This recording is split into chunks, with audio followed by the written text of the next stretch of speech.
Desde os primeiros momentos de nossa consciência, olhamos para o céu noturno. Na escuridão aveludada, pontilhada por diamantes de luz fria e distante, nossos ancestrais viram deuses, mitos e mapas para suas jornadas. Mas, acima de tudo, eles viram uma pergunta, uma interrogação silenciosa. Uma pergunta que ecoa através dos milênios e ressoa em nós até hoje. Se viajássemos para sempre em uma única direção, o que encontraríamos? Existiria um fim, uma parede, uma margem para toda a existência? O que há na borda do universo? Esta não é uma simples questão de geografia cósmica. É uma indagação que penetra no âmago de nossa compreensão da realidade. Ela nos força a confrontar os limites do nosso conhecimento, da nossa tecnologia e, talvez, os limites da própria imaginação humana.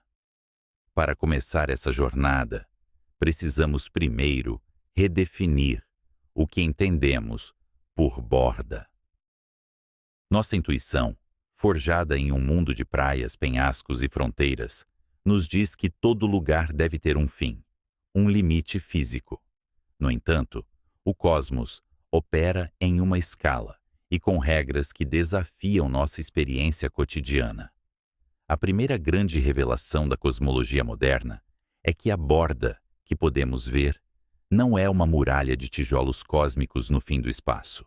É uma fronteira no tempo, uma parede de luz. Para entender isso, imagine-se em um navio, no centro de um vasto oceano. Em todas as direções, você vê o horizonte, uma linha nítida que separa a água do céu. Essa linha parece ser a borda do seu mundo. Você pode apontar para ela, mas jamais conseguirá alcançá-la. À medida que seu navio avança, o horizonte recua, sempre mantendo a mesma distância. Seu mundo visível é uma bolha, e você está perpetuamente no centro dela. O universo observável funciona de maneira semelhante. A luz, a mensageira mais rápida do cosmos, viaja a uma velocidade finita. Quando olhamos para uma galáxia distante, não a vemos como ela é agora. Nós a enxergamos como ela era quando a luz partiu de lá, há milhões ou bilhões de anos. Olhar para longe no espaço é, portanto, olhar para trás, no tempo.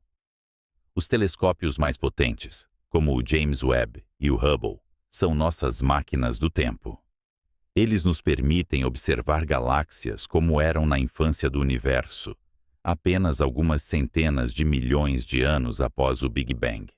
Mas se continuarmos a olhar mais e mais longe, para o passado cada vez mais remoto, chegaremos a um ponto em que não há mais galáxias para ver.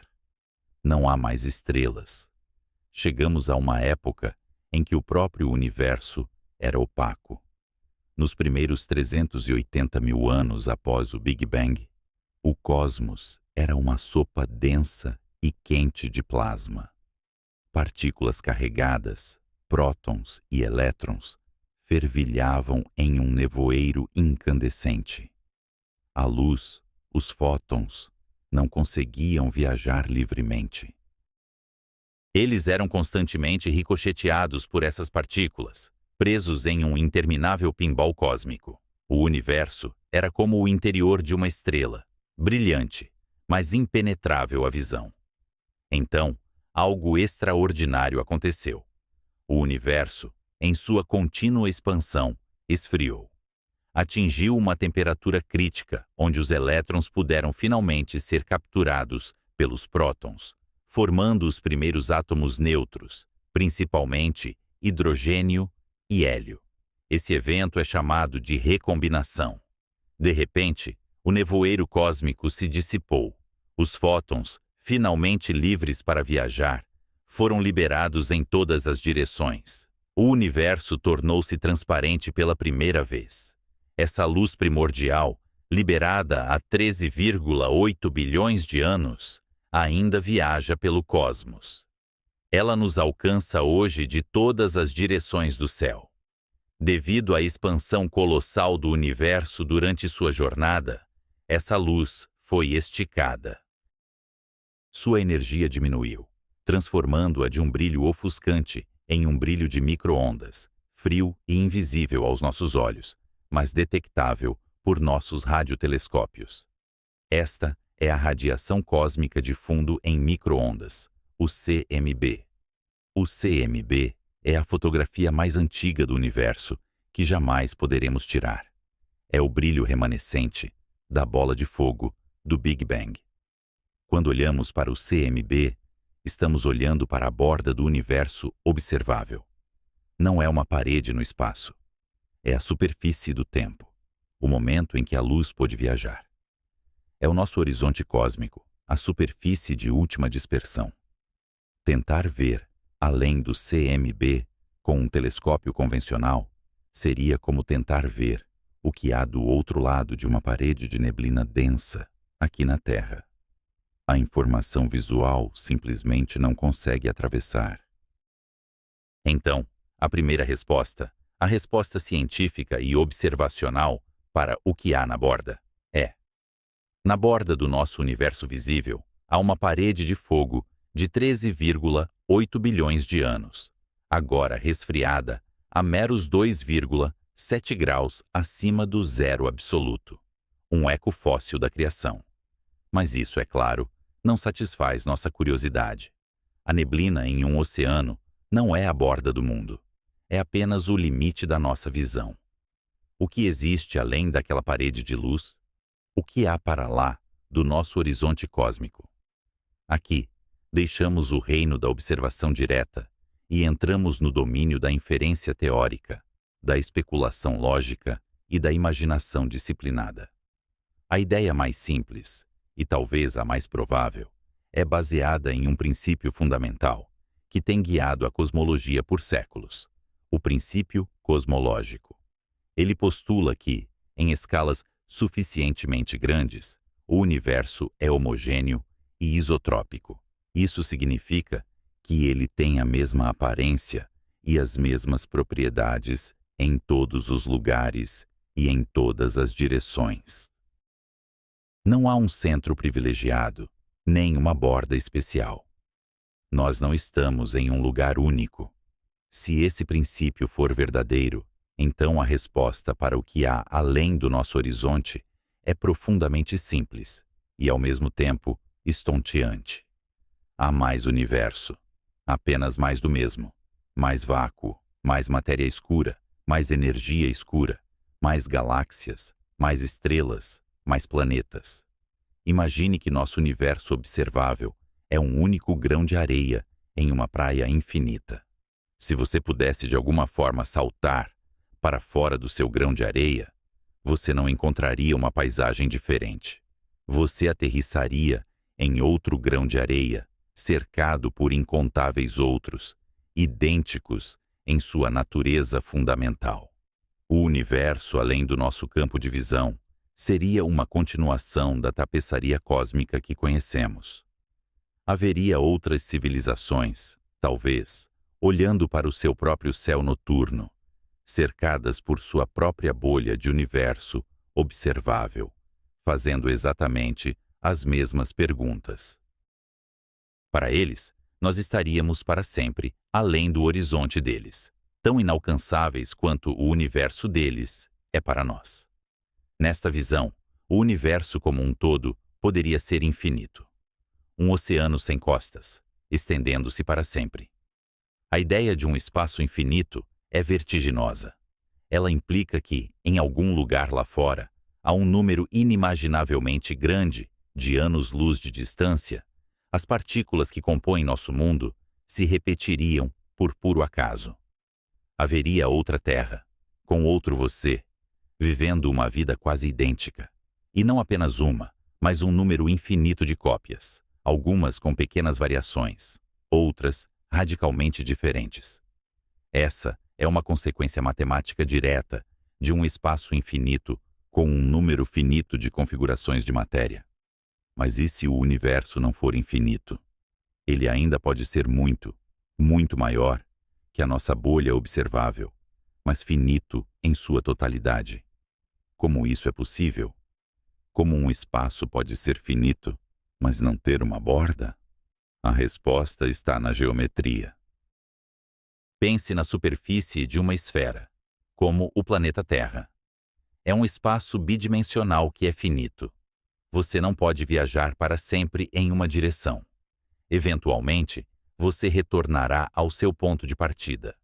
No entanto, em nenhum ponto dessa jornada, você encontraria uma borda ou uma beirada. A superfície da Terra não tem fim, mas possui uma área finita. O universo poderia ser uma versão tridimensional dessa ideia, uma hiperesfera. Se você viajasse em uma linha reta, por tempo suficiente, através de bilhões de galáxias, você acabaria voltando exatamente de onde partiu, como dar a volta ao mundo. Neste cenário, a borda não existe. O espaço se curva sobre si mesmo. Seja o universo infinito ou finito e sem bordas, essas duas possibilidades sugerem que o que está além do nosso horizonte é, em essência, uma continuação do que está dentro. Mas a física teórica moderna nos convida a ser ainda mais audaciosos em nossa especulação. E se o próprio Big Bang, o evento que deu origem ao nosso universo, não foi único? A teoria da inflação cósmica, nossa melhor explicação para a aparência do universo primordial, sugere que nos primeiros instantes após o Big Bang, o universo passou por uma fase de expansão exponencial e alucinante. Em uma fração de segundo, uma região menor que um próton se esticou para um tamanho maior do que todo o universo observável hoje. A inflação suavizou o universo, explicando por que ele é tão plano e uniforme. Uma das previsões mais fascinantes desta teoria é a ideia da inflação eterna. Segundo alguns modelos, a inflação pode não ter parado em todos os lugares ao mesmo tempo. Enquanto em nossa pequena região, o campo inflacionário decaiu, dando origem ao nosso Big Bang e permitindo que matéria e galáxias se formassem em outras regiões, ele continua. O espaço-tempo como um todo estaria eternamente se esticando, em um ritmo furioso. Dentro deste metaverso, em expansão, pequenas bolhas de espaço-tempo podem parar de inflar de tempos em tempos, como a nossa fez. Cada uma dessas bolhas se tornaria um universo em si, com seu próprio Big Bang, sua própria evolução, talvez até mesmo com suas próprias leis da física. Imagine uma panela de água fervendo. A água é o espaço-tempo inflacionário. As bolhas que se formam e se separam são universos individuais. Nosso universo seria apenas uma dessas bolhas, flutuando em um oceano fervente de criação cósmica. Esta é a ideia do multiverso. Neste cenário, a resposta para o que há na borda do universo se torna espetacular. Além do nosso universo, poderia haver um vácuo em eterna expansão. E além disso, outros universos bolha, completamente isolados do nosso. Nesses outros universos, as constantes fundamentais da natureza poderiam ser diferentes. A força da gravidade, a carga do elétron, a velocidade da luz. Todos os parâmetros que tornam a vida em nosso universo possível poderiam ter outros valores. A maioria desses universos seria estéril, incapaz de formar estrelas ou estruturas complexas. Seriam realidades efêmeras ou vazias, universos que nasceram mortos. Mas em um multiverso infinito, alguns, por pura sorte, teriam a combinação certa de leis para permitir a complexidade, a química e, talvez, a vida. Nossa existência, então, seria explicada pelo princípio antrópico. Nós vivemos em um dos poucos universos onde as condições são adequadas para a vida, porque não poderíamos existir em nenhum outro. Não é que o universo tenha sido afinado para nós. Nós é que só poderíamos surgir em um universo que, por acaso, estava afinado. Outra vertente da física teórica, a teoria das cordas, oferece uma visão diferente, mas igualmente impressionante, do que pode estar além. A teoria das cordas postula que as partículas fundamentais que conhecemos não são pontos, mas minúsculas cordas vibrantes de energia. Para que a matemática da teoria funcione, ela exige a existência de dimensões extras de espaço, além das 3 que conhecemos. Essas dimensões extras estariam compactadas, enroladas em uma escala tão pequena que não as percebemos em nossa vida diária.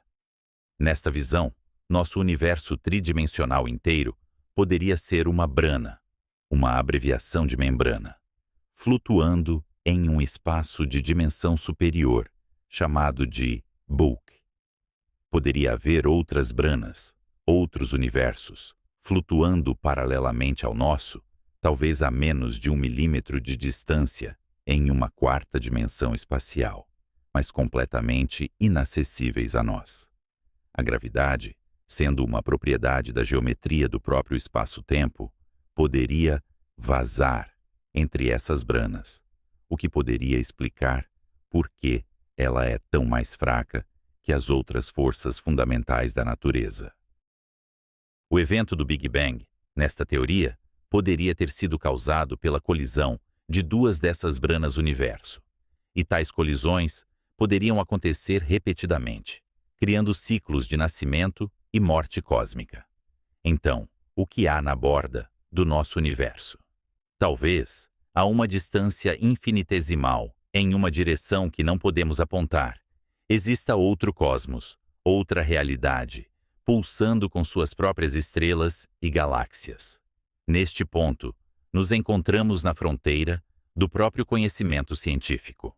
As ideias de um universo infinito, um multiverso inflacionário ou universos brana são matematicamente consistentes e surgem de nossas teorias mais avançadas. Mas, por definição, elas descrevem reinos que estão além do nosso horizonte observacional. Como podemos testar uma teoria sobre algo que nunca poderemos ver diretamente? Os cientistas estão procurando por pistas sutis. Se nosso universo bolha colidiu com outro, no passado distante, isso poderia ter deixado uma marca, uma espécie de hematoma cósmico na radiação cósmica de fundo. Até agora, nenhuma evidência conclusiva foi encontrada, mas a busca continua. A própria natureza das leis físicas em nosso universo pode conter pistas sobre sua origem em um cenário de multiverso. Toda essa exploração nos leva a uma profunda reflexão filosófica. A busca pela borda do universo é, em muitos aspectos, um espelho da busca humana por significado. Por milênios, definimos nosso lugar no mundo em relação aos seus limites. Nossa tribo, nosso vale, nossa nação, nosso planeta. Cada vez que expandimos nosso horizonte, somos forçados a reavaliar quem somos. A descoberta de que a Terra não era o centro de tudo foi um choque para a psique humana. A revelação de que nosso Sol é apenas uma estrela entre bilhões, em uma galáxia entre bilhões, continuou esse processo de destronamento cósmico. Se descobrirmos que nosso universo é apenas um entre uma infinidade de outros, seria a etapa final e mais profunda dessa jornada. Nossa existência inteira, com toda a sua história, arte, amor e dor, seria apenas uma nota em uma sinfonia infinita, uma única frase em uma biblioteca cósmica de todas as histórias possíveis. Isso diminui nosso significado ou o aumenta. Para alguns, a vastidão e a possibilidade de um multiverso podem parecer aterradoras, um abismo de insignificância. Mas para outros, há uma beleza profunda nisso. Isso sugere que a realidade é muito mais rica, mais estranha e mais maravilhosa do que jamais poderíamos imaginar. Isso nos conecta a uma tela de criação de escopo inimaginável. Mas há outra maneira de interpretar a pergunta sobre a borda. Talvez a fronteira final não esteja no espaço, mas no tempo futuro. O universo teve um começo no Big Bang. Terá ele um fim? Qual é a borda final do próprio tempo? O destino do nosso cosmos parece estar selado pela presença de uma força misteriosa que compõe cerca de 70% do universo, a energia escura. Ela atua como uma espécie de antigravidade, empurrando o espaço-tempo para se expandir a uma taxa cada vez mais acelerada. Se essa aceleração continuar indefinidamente, o futuro do universo será sombrio e solitário. Este cenário é conhecido como a morte térmica ou o grande congelamento. Em um futuro distante, a expansão acelerada levará todas as galáxias que não estão gravitacionalmente ligadas à nossa para além do nosso horizonte cósmico. Elas desaparecerão de vista, uma a uma, como navios se afastando no oceano cósmico. O céu noturno de nossos descendentes distantes será quase completamente vazio. A Via Láctea e suas vizinhas mais próximas se fundirão em uma única e gigantesca megagaláxia, um último farol de luz em um abismo de escuridão intergaláctica. Dentro desta ilha-universo, as estrelas continuarão a queimar seu combustível e a morrer. As estrelas, como o nosso Sol, se tornarão anãs brancas. As estrelas massivas colapsarão em estrelas de nêutrons e buracos negros. Trilhões de anos se passarão. Eventualmente, a formação de novas estrelas cessará, pois todo o gás terá sido consumido. O universo será preenchido pelos cadáveres estelares, anãs negras frias, estrelas de nêutrons e buracos negros, vagando silenciosamente na escuridão. A era das estrelas terá terminado, mas a história ainda não acabou. Em escalas de tempo que desafiam a compreensão humana, mesmo esses objetos começarão a se dissolver. Os próprios prótons, os blocos de construção da matéria, podem decair. A matéria como a conhecemos se desintegrará em um banho de partículas leves e radiação. Os últimos bastiões de estrutura serão os buracos negros. Mas mesmo eles não são eternos. Através de um processo quântico conhecido como radiação Hawking, os buracos negros lentamente evaporam, perdendo massa ao longo de eras incalculáveis. Um buraco negro supermassivo no centro de uma galáxia levará um Google de anos, que é o número 1 seguido de 100 zeros, para evaporar completamente.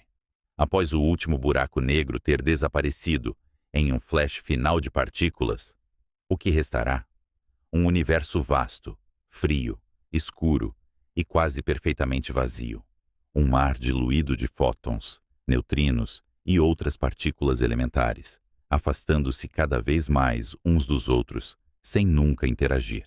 Um estado de máxima entropia, onde nada mais acontece. O tempo, como o conhecemos, perderá seu significado. Essa é a borda final. O fim da história. O crepúsculo eterno do cosmos. Existem outros futuros possíveis, embora menos prováveis com base nos dados atuais. Se a energia escura se tornar mais forte com o tempo, ela poderia levar a um Big Rip, onde a expansão se torna tão violenta que rasga tudo. Primeiro, as galáxias seriam desfeitas. Depois, os sistemas solares, os planetas. Finalmente, os próprios átomos seriam despedaçados nos instantes finais. Se de alguma forma a energia escura se revertesse e a gravidade vencesse, o universo poderia parar de se expandir e começar a se contrair, culminando em um Big Crunch, uma espécie de Big Bang ao contrário, onde tudo colapsa de volta a uma singularidade quente e densa. Talvez esse evento pudesse dar origem a um novo Big Bang, em um ciclo eterno de renascimento. O universo como uma fênix cósmica, morrendo e renascendo das próprias cinzas. Então, quando nos perguntamos sobre a borda do universo, estamos fazendo múltiplas perguntas de uma só vez. A borda do que podemos ver é uma parede de luz de 13,8 bilhões de anos. A borda do espaço pode não existir, ou o universo pode ser infinito. A borda da nossa realidade? Podemos estar em um multiverso, uma bolha em um oceano de outros mundos. A borda do tempo? É um futuro provável de frio, escuridão e silêncio. No final, a busca pela borda do universo nos leva de volta para casa, para nós mesmos. Somos uma espécie definida pela curiosidade, pela necessidade de ir além do horizonte. Das primeiras migrações para fora da África, às grandes navegações que mapearam nosso planeta, as missões Apollo que nos levaram a outro mundo, nossa história é uma sucessão de fronteiras ultrapassadas. A borda do cosmos é a fronteira final. É improvável que a humanidade alguma vez a alcance fisicamente. Mas em nossas mentes, através da linguagem da matemática e da lente de nossos telescópios, nós podemos viajar até lá. Podemos ficar na margem do universo observável e olhar para o grande desconhecido. E ao fazer isso, nós exercitamos a qualidade mais notável que a evolução produziu neste pequeno canto do cosmos: a capacidade do universo de se questionar. Nós somos o meio pelo qual o cosmos contempla a si mesmo. As partículas que compõem nossos cérebros foram forjadas no coração de estrelas que morreram há muito tempo. Agora, essas partículas se organizaram de tal forma que podem formular a pergunta sobre a origem e o destino de tudo. A borda do universo não é um lugar, mas um conceito. É o ponto onde o conhecimento termina e a admiração começa. É um lembrete permanente de que, por mais que aprendamos, sempre haverá um oceano maior de mistério à nossa espera. E talvez a resposta mais honesta e mais bela para a pergunta "o que há na borda do universo?" seja simplesmente a próxima pergunta.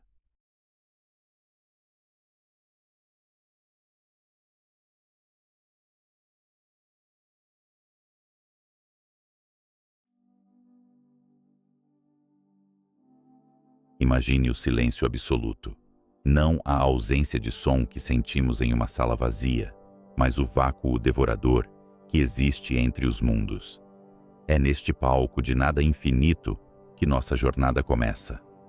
Não estamos presos às limitações da carne, nem às leis cruéis da relatividade que ditam que a luz é o limite de velocidade do universo. Hoje, somos passageiros de uma nave forjada pela imaginação humana, uma sonda de puro intelecto que chamaremos de Batuta. Ela é a regente desta orquestra cósmica, desenhada para rasgar o tecido do espaço-tempo e nos levar aonde nossos corpos jamais poderiam ir. Enquanto os motores fictícios da Batuta ganham vida, a Terra, nossa berço azul e frágil, desaparece num piscar de olhos. Não há tempo para despedidas. A Lua é um borrão prateado que fica para trás instantaneamente. Passamos por Marte, o deus da guerra oxidado, e cruzamos o cinturão de asteroides como se fosse apenas poeira numa estrada antiga. Diante de nós, o grande rei do nosso sistema, Júpiter, com sua tempestade eterna, surge e desaparece em uma fração de segundo. Mas o nosso destino não está aqui. O nosso destino exige que deixemos para trás a única fogueira que já conhecemos. Olhe para trás agora. O Sol. A estrela que definiu cada dia da história humana, que aqueceu os dinossauros e guiou os navegadores, está encolhendo. À medida que a Batuta acelera para velocidades superluminais, desafiando a causalidade, o Sol deixa de ser um disco cegante. Ele se torna uma moeda de ouro, depois uma cabeça de alfinete incandescente e, finalmente, apenas mais um grão de areia brilhante perdido na praia infinita da galáxia. É um momento de terror existencial. Percebemos que nossa casa não é um castelo, mas uma cabana isolada na vastidão selvagem. Estamos mergulhando nas profundezas da Via Láctea. A nossa galáxia é uma cidade de luzes, um espiral de 200 bilhões de estrelas, e nós estamos viajando para os seus subúrbios mais densos e perigosos. Deixamos o braço de Órion, o nosso bairro tranquilo, e atravessamos o abismo interestelar. A poeira cósmica bate contra os escudos da nossa imaginação como chuva num telhado de zinco. Estamos nos dirigindo para o braço de Scutum Centaurus. A 20.000 anos-luz de casa, a vizinhança muda. Aqui, as estrelas não são velas solitárias na escuridão. Elas são tochas aglomeradas, nascendo e morrendo em um ciclo frenético de violência nuclear. O espaço aqui é denso, rico em metais pesados e nuvens de gás molecular. É um berçário de monstros. A escuridão à nossa frente não é vazia, ela é espessa, pesada, quase palpável. E então, através das cortinas de poeira interestelar que absorvem a luz visível, os sensores da batuta captam algo que desafia a lógica. Um brilho vermelho. Não é o brilho pontual de uma estrela comum. É uma incandescência onipresente, uma muralha de luz carmesim que parece ocupar todo o horizonte visual. Estamos nos aproximando do aglomerado estelar Stephenson 2, e no coração deste enxame de gigantes reside o rei. Stephenson 2, 18. Ao desacelerarmos nossa nave imaginária, a realidade do que estamos vendo começa a distorcer a nossa mente. Diante de nós, não está apenas uma estrela. Está uma catástrofe gravitacional suspensa no tempo. Stephenson 2,18 é uma supergigante vermelha de proporções tão bíblicas que a mente humana luta para processar sua geometria. Ela brilha com a intensidade de 440 mil sóis. Mas não é o seu brilho que nos aterroriza. É a sua escala. Para compreender este Leviatã, precisamos realizar um experimento mental de destruição apocalíptica. Vamos pegar esta estrela e, com as mãos de um Deus, transplantá-la para o centro do nosso próprio sistema solar, substituindo o nosso pequeno e humilde Sol. No momento em que Stephenson 2,18 ocupasse o trono do nosso sistema, o céu da Terra não ficaria apenas brilhante. O céu deixaria de existir. A fotosfera da estrela, a sua superfície visível, não estaria no céu. Ela seria o céu. Mercúrio seria vaporizado antes mesmo que a luz da transição chegasse aos nossos olhos. Vênus, com sua atmosfera de ácido e chumbo, seria engolido como uma gota de orvalho num forno de fundição. E a Terra, o nosso pálido ponto azul, estaria orbitando não ao redor da estrela, mas profundamente dentro dela. Nós estaríamos enterrados sob milhões de quilômetros de plasma incandescente. A própria noção de órbita perderia o sentido.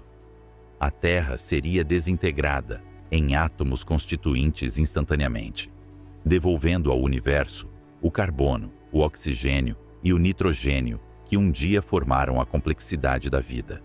Mas a fome deste monstro não para por aí. Marte seria consumido.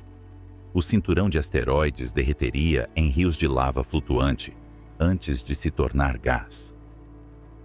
E então, o gigante gasoso Júpiter, o protetor do nosso sistema, encontraria um fim indigno, evaporando dentro da barriga da besta estelar. A borda desta estrela, a sua superfície trêmula e difusa, estender-se-ia para além da órbita de Saturno. Imagine isso. Se você estivesse flutuando onde os anéis de Saturno giram hoje, você estaria roçando a pele fervente de Stephenson 2,18. Saturno, o Senhor dos Anéis, seria apenas uma brasa girando na coroa desta fornalha titânica. Esta estrela é tão vasta que a luz, a coisa mais rápida que existe, levaria 9 horas para dar uma volta completa ao seu redor. Para comparar, a luz circunda o nosso Sol em meros 14 segundos e meio. Estamos falando de um raio estimado em 2.150 vezes o raio do Sol. Se o nosso Sol fosse uma bola de tênis, Stephenson 218 seria uma montanha. O volume desta estrela poderia conter 10 bilhões de sóis dentro de si. 10 bilhões. É um número que podemos dizer, mas não podemos sentir. É a diferença entre um único grão de areia e toda a areia de todas as praias da Terra. Contudo, ao olharmos para este colosso, através das janelas da batuta, percebemos que ele não é uma esfera perfeita e sólida como as anãs amarelas ou as estrelas de nêutrons. Stephenson 218 é um fantasma inchado. Sua densidade é incrivelmente baixa em suas camadas exteriores. É um vácuo vermelho quente. Se pudéssemos voar através de sua superfície, não bateríamos em uma parede sólida. Entraríamos em uma névoa de plasma cada vez mais quente e densa. Uma transição gradual e letal entre o espaço e a estrela. Esta imensidão é o sintoma de uma agonia. Estrelas como esta não nascem gigantes. Elas se tornam gigantes quando começam a morrer. O que estamos testemunhando é o inchaço final. O suspiro prolongado de um corpo estelar que esgotou seu combustível primário e agora queima elementos mais pesados em uma tentativa desesperada de evitar o colapso gravitacional. A pressão de radiação empurra as camadas externas para fora, lutando contra a gravidade que tenta esmagar o núcleo. É uma guerra civil estelar, e o resultado é esta expansão grotesca e magnífica. A luz que banha a nossa nave agora é vermelha, deslocada para o infravermelho. É uma luz fria para os padrões estelares, cerca de 3.200 Kelvin, quase a metade da temperatura do nosso Sol. Mas devido à sua área de superfície titânica, a quantidade total de energia que ela expele é avassaladora. Ela ilumina a poeira ao redor, criando catedrais de sombras e luz nas nebulosas vizinhas, esculpindo o berçário estelar onde reside. Stephenson 218 desafia as teorias da evolução estelar. Ela reside no limite do que os astrofísicos chamam de limite de Hayashi, uma fronteira teórica no diagrama Hertzsprung-Russell, que dita o quão grande e fria uma estrela pode ficar antes de se tornar instável. Ela está dançando na borda do precipício, zombando das equações que escrevemos em nossos quadros negros na Terra. A sua simples existência é um lembrete da nossa arrogância. Pensávamos ter mapeado as regras do zoológico cósmico, mas o universo continua a produzir bestas que não deveriam existir. Enquanto a batuta paira silenciosa diante deste Deus moribundo, somos forçados a confrontar a natureza do tempo. Esta estrela é jovem, cosmicamente falando. Com apenas alguns milhões de anos de idade, ela já está no fim de sua vida. As estrelas que queimam com mais brilho são as que queimam mais rápido. O nosso Sol, pequeno e modesto, viverá por bilhões de anos, observando civilizações nascerem e caírem. Mas Stephenson 218 viveu rápido e morrerá jovem, numa explosão que irá rasgar o tecido deste braço galáctico. Mas o que acontece nas profundezas desse oceano de plasma? O que sustenta tal arquitetura impossível? Para entender o verdadeiro horror e a beleza deste lugar, não podemos ficar apenas observando de fora. Precisamos fazer o impensável. Precisamos mergulhar. A sonda batuta reconfigura seus escudos. A temperatura externa nos sensores começa a subir. Estamos prestes a descer para o inferno, para ver o que jaz sob a pele do Leviatã. A luz vermelha nos envolve e o universo conhecido desaparece atrás de uma cortina de fogo.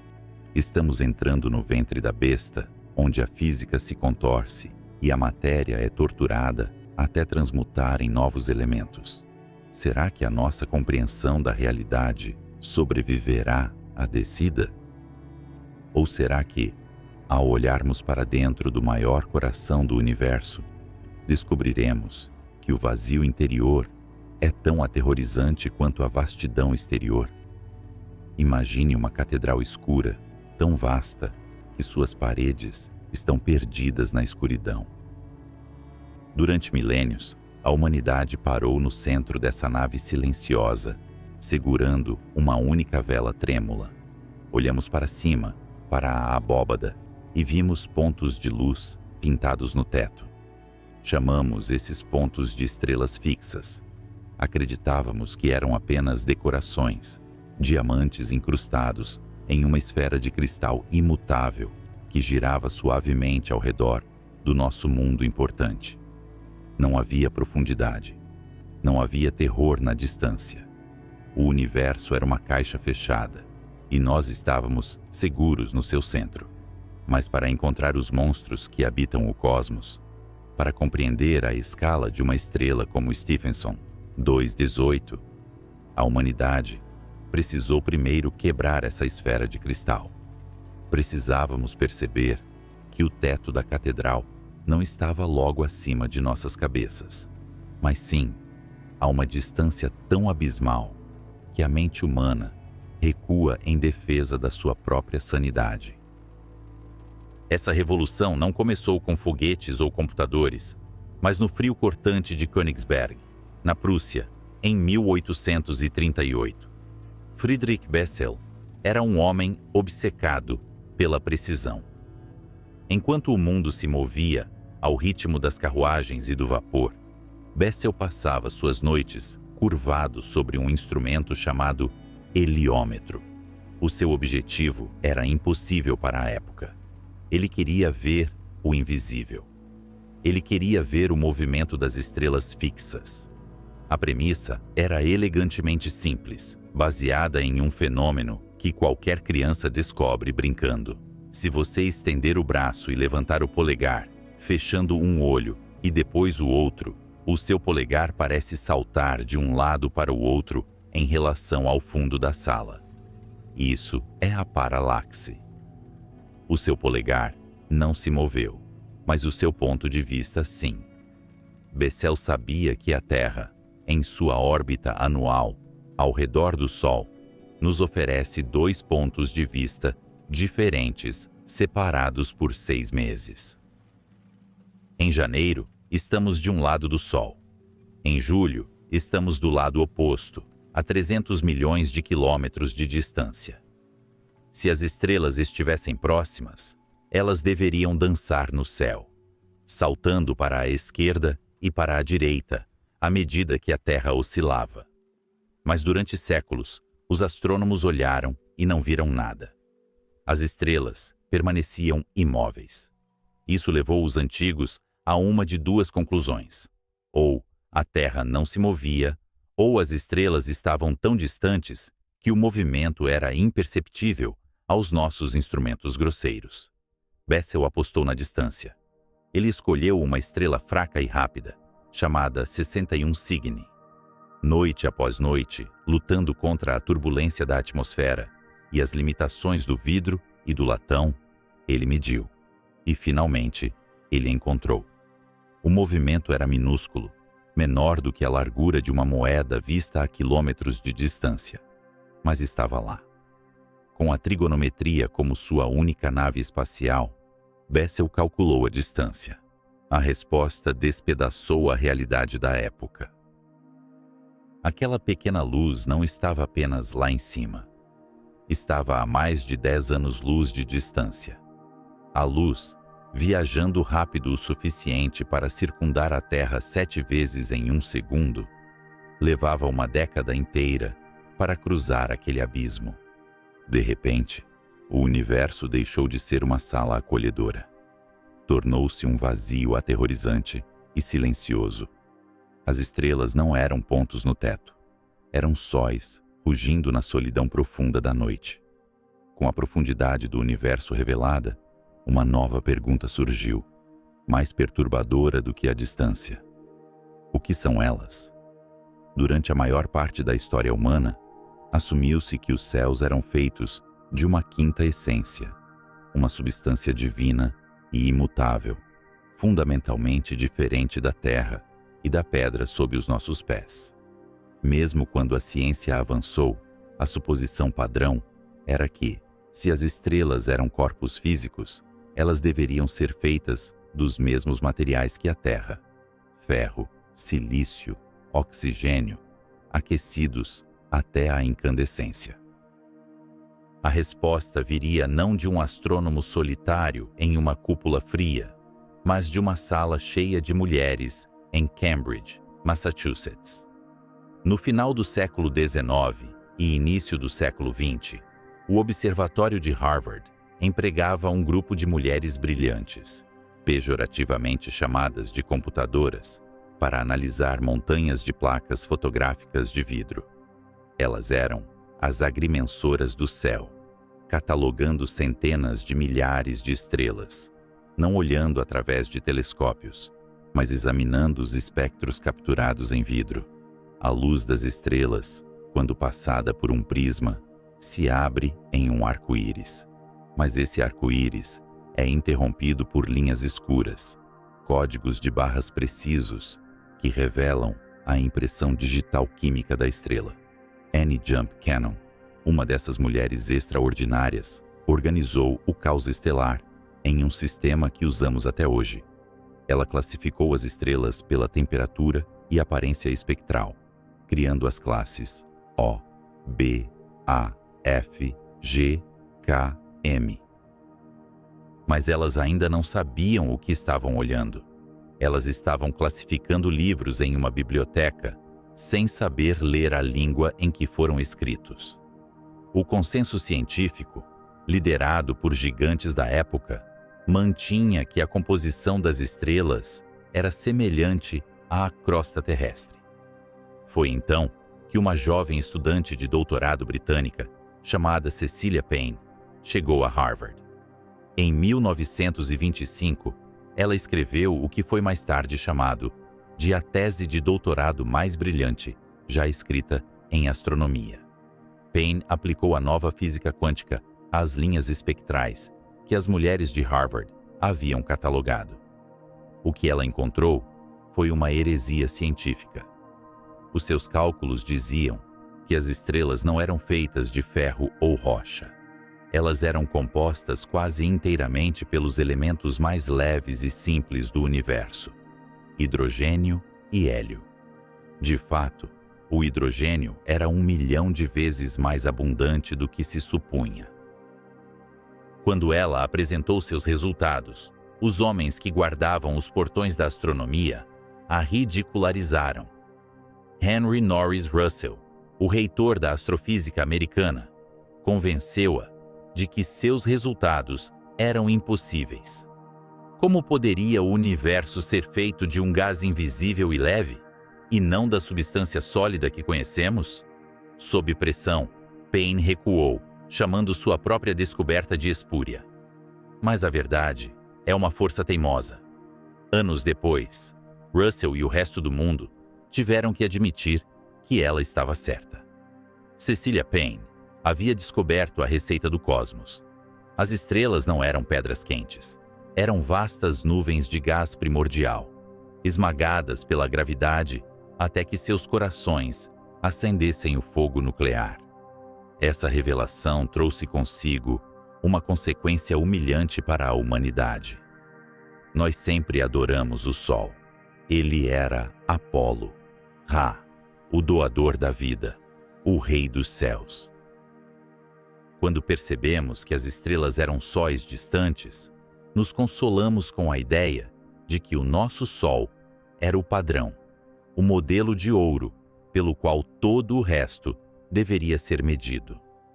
Mas à medida que os instrumentos de Bessel se tornaram mais precisos e a química de Payne foi decifrada, a verdadeira natureza do nosso astro-rei foi exposta. O Sol é uma estrela anã. Ele é uma anã amarela, uma estrela de classe G, na sequência principal. Estável, sim.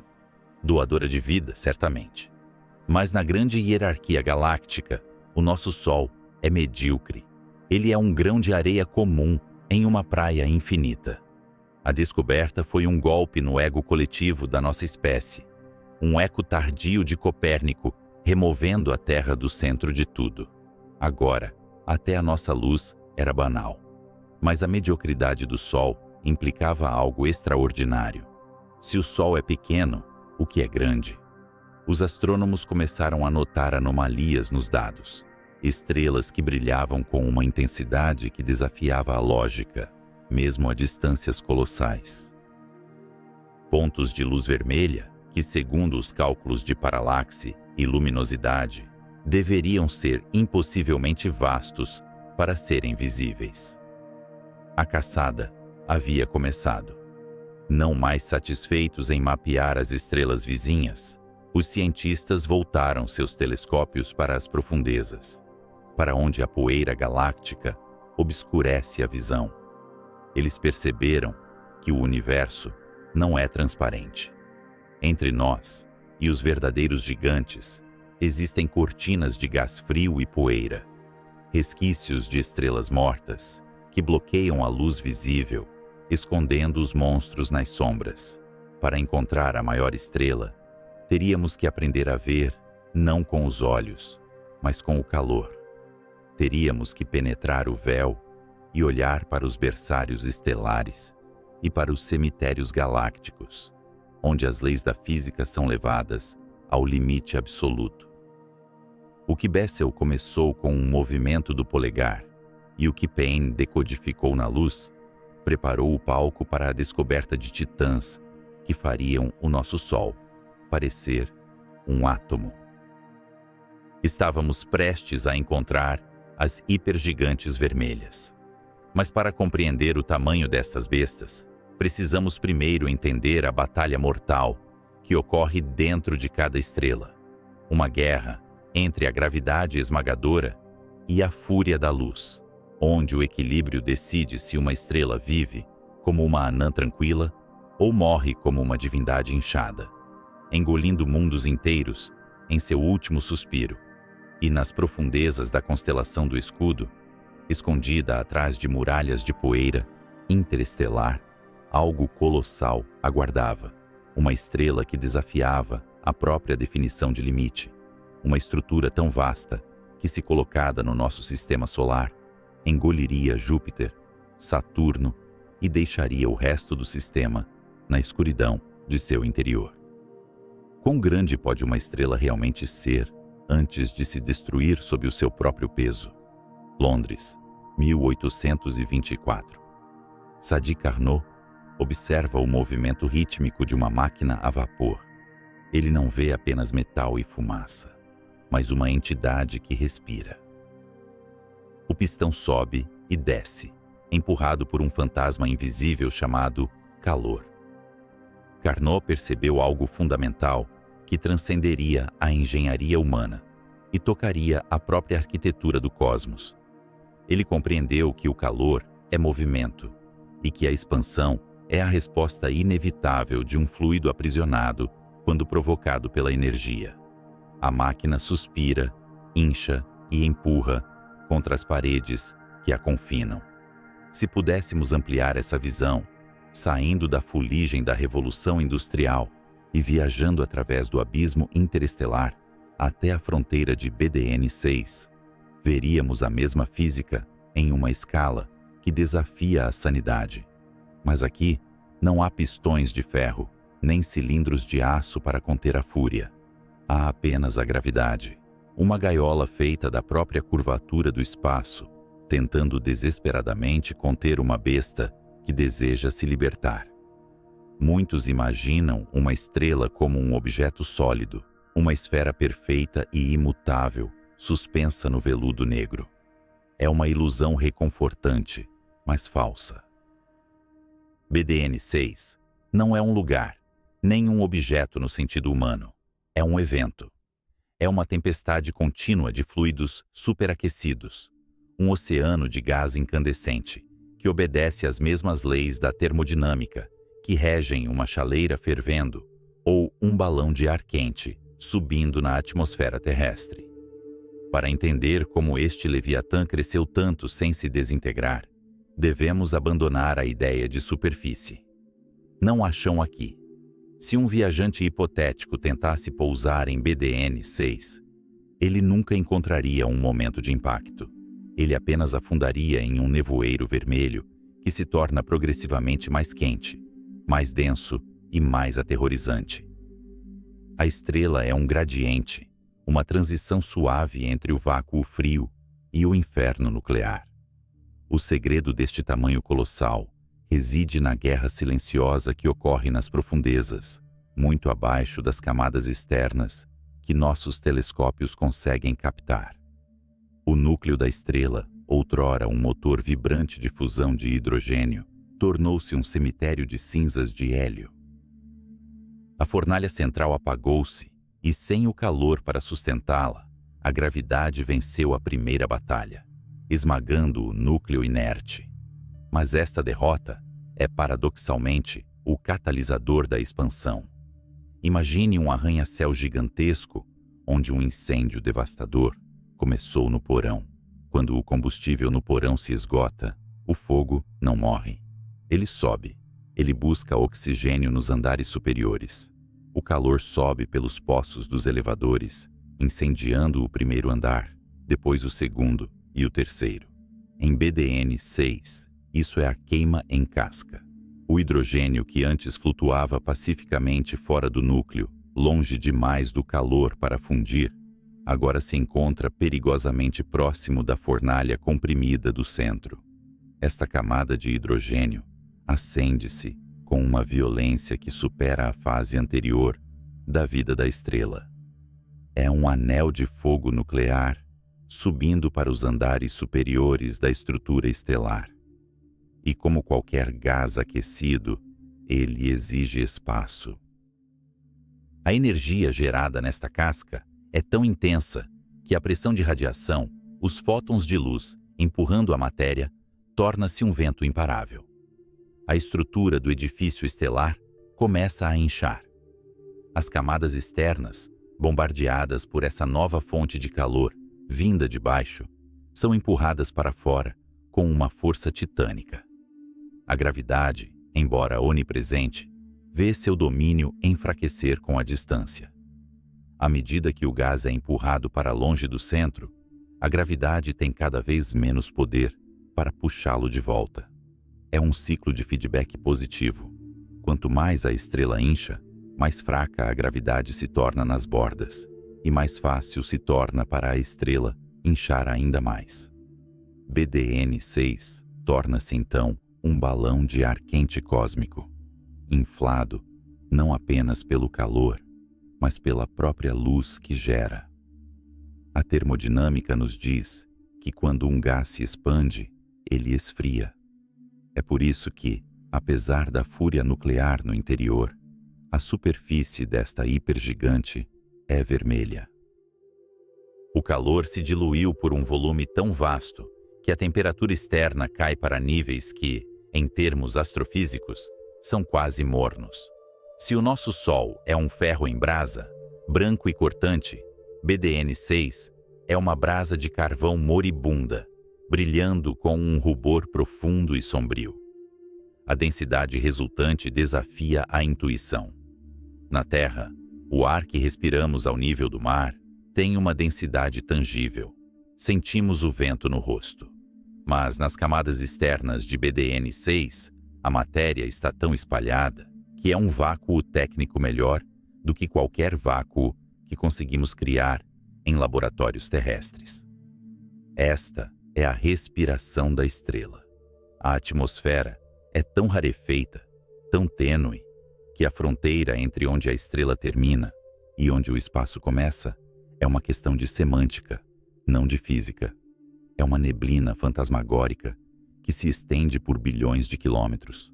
Uma nave espacial poderia atravessar as camadas externas desta estrela por horas, talvez dias, sem sequer perceber que já entrou no corpo do monstro. O piloto veria apenas a escuridão do espaço tingir-se lentamente de carmesim, as estrelas distantes desaparecerem uma a uma, engolidas por uma poluição luminosa vermelha que está em toda parte e em lugar nenhum. Não estamos mais lidando com um objeto sólido, mas com uma nuvem, uma miragem de plasma mantida coesa apenas pela memória da gravidade de um núcleo distante. A viscosidade deste fluido estelar é quase inexistente. Enormes células de convecção, bolhas de gás quente do tamanho de sistemas solares inteiros, sobem lentamente das profundezas, transportando calor para a superfície, onde rompem e liberam sua energia no vazio, antes de afundar novamente na escuridão fria do interior. É uma visão de caos majestoso. Não é a queima estável de uma vela, mas o movimento turbulento de uma panela de sopa fervendo em câmera superlenta. Cada bolha que sobe à superfície leva anos para completar seu ciclo, e cada uma delas contém massa suficiente para criar 1000 terras. A estabilidade de BDN-6 é, portanto, uma mentira, ou pelo menos, um equilíbrio precário. Ela vive no fio da navalha. Se a fusão na casca aumentar ligeiramente, a estrela incha e pode perder suas camadas externas para sempre. Se diminuir, a gravidade recupera terreno e a estrela encolhe, aquecendo-se novamente até que o ciclo recomece. A estrela pulsa. Ela respira em escalas de tempo que fazem a vida humana parecer um piscar de olhos. Mas essa respiração tem um custo. Ao inflar-se a proporções tão grotescas, a gravidade na superfície torna-se tão fraca que mal consegue segurar os próprios átomos da estrela. A velocidade de escape necessária para fugir deste titã cai drasticamente. A própria luz da estrela, o brilho que a define, torna-se um vento que sopra a sua própria pele para o espaço. A estrela não está apenas crescendo, ela está se evaporando. Ela está sangrando massa para o universo, criando nebulosas complexas e ricas em elementos pesados, semeando o cosmos com os ingredientes da vida futura, tudo isso impulsionado pela simples e brutal mecânica dos fluidos. O calor empurra, a gravidade puxa, e no meio desse cabo de guerra, a matéria flui. Estamos observando um gigante que está se desfazendo, uma catedral de luz cujas paredes estão se dissolvendo em fumaça. E enquanto contemplamos essa estrutura diáfana, quase etérea, devemos nos perguntar: o que acontece quando o combustível que alimenta essa expansão finalmente se esgota? O que acontece quando o fogo no prédio sobe até o último andar e não há mais para onde ir, senão para o céu aberto? Imagine um alpinista solitário nas encostas superiores do Monte Everest em 1924. George Mallory, vestido com gabardine e lã, lutando contra o ar rarefeito da chamada Zona da Morte. Ali, a pressão atmosférica é 1/3 daquela ao nível do mar. Cada respiração é uma batalha, e o ar é tão tênue que a fronteira entre a atmosfera e o vazio parece se dissolver.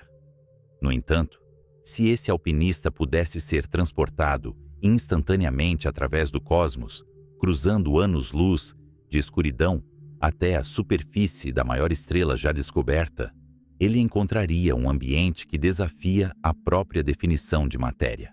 O que chamamos de superfície em uma hipergigante vermelha não é um chão, nem mesmo um oceano de fogo denso, como o do nosso Sol. É um fantasma.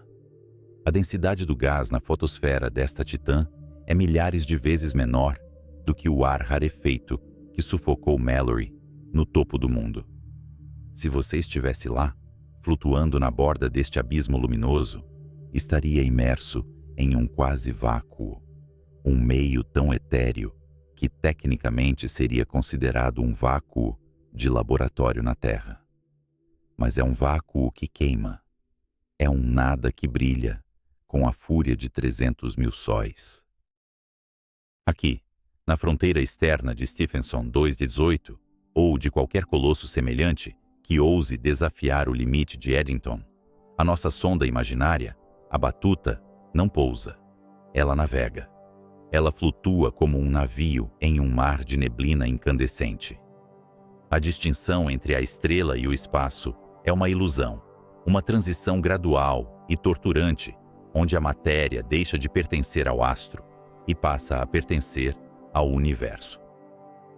Navegando por este horizonte difuso, a primeira coisa que a Batuta detecta não é a serenidade, mas o caos em câmera lenta. A superfície da estrela não é uma esfera perfeita e estática. É uma paisagem em convulsão. Em estrelas menores como o nosso Sol, a superfície ferve com o que chamamos de grânulos.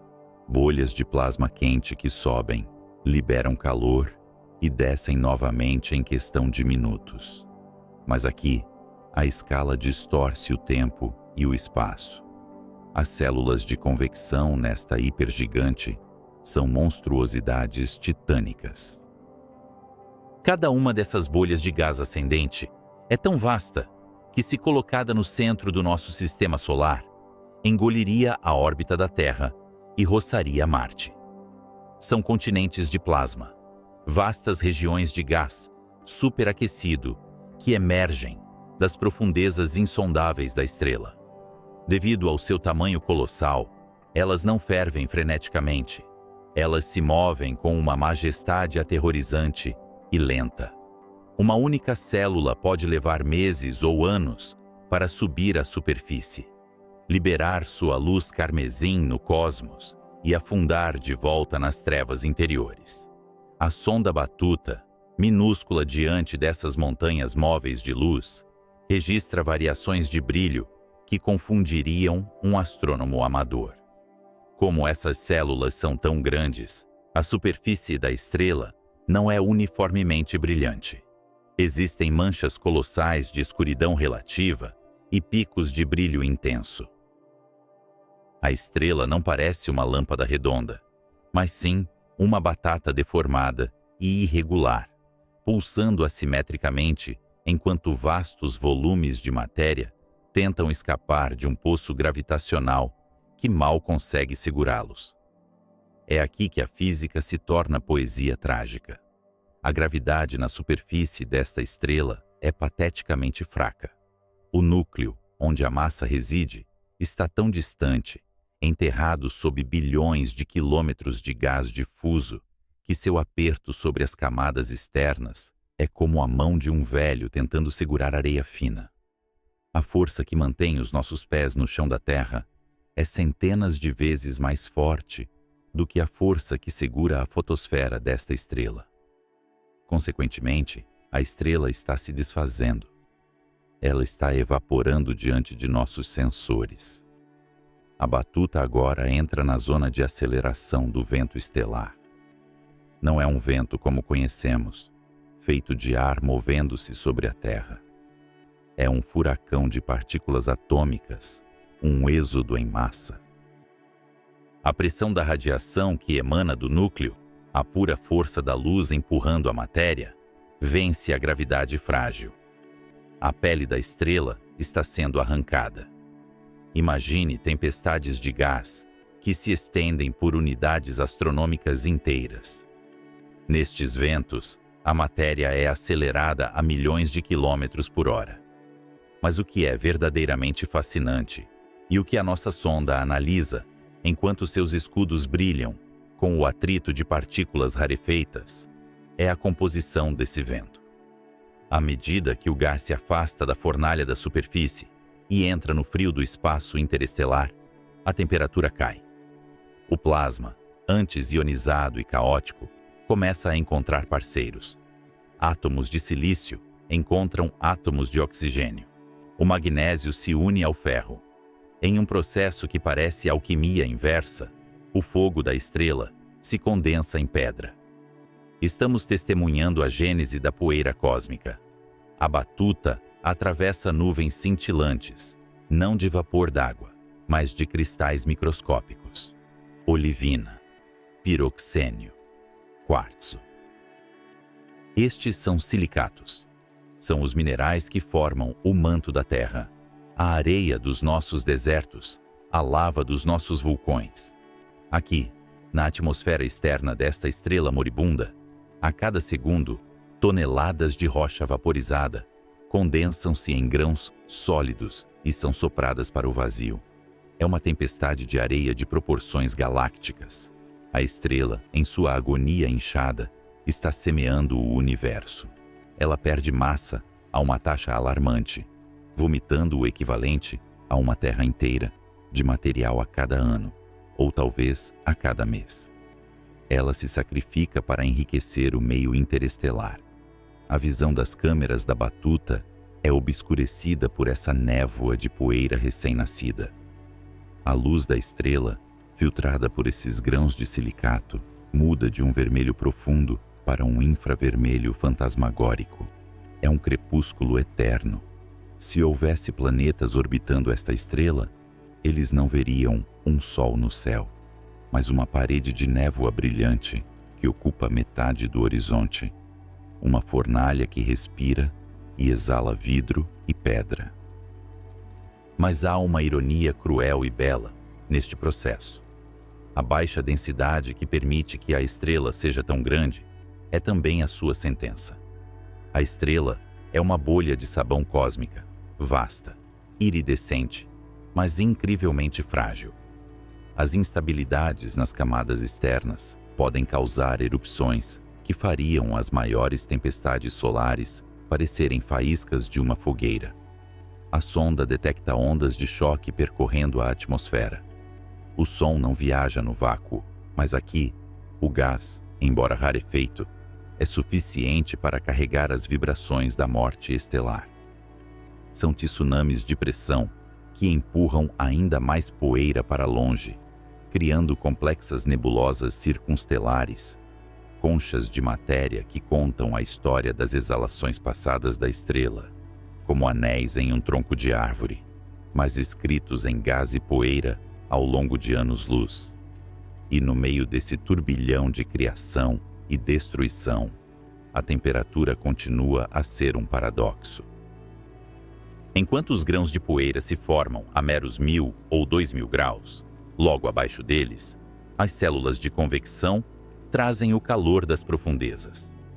A turbulência gera campos magnéticos locais, nós de energia que se torcem e estalam, lançando jatos de partículas de alta energia que cortam a névoa de poeira como faróis na neblina.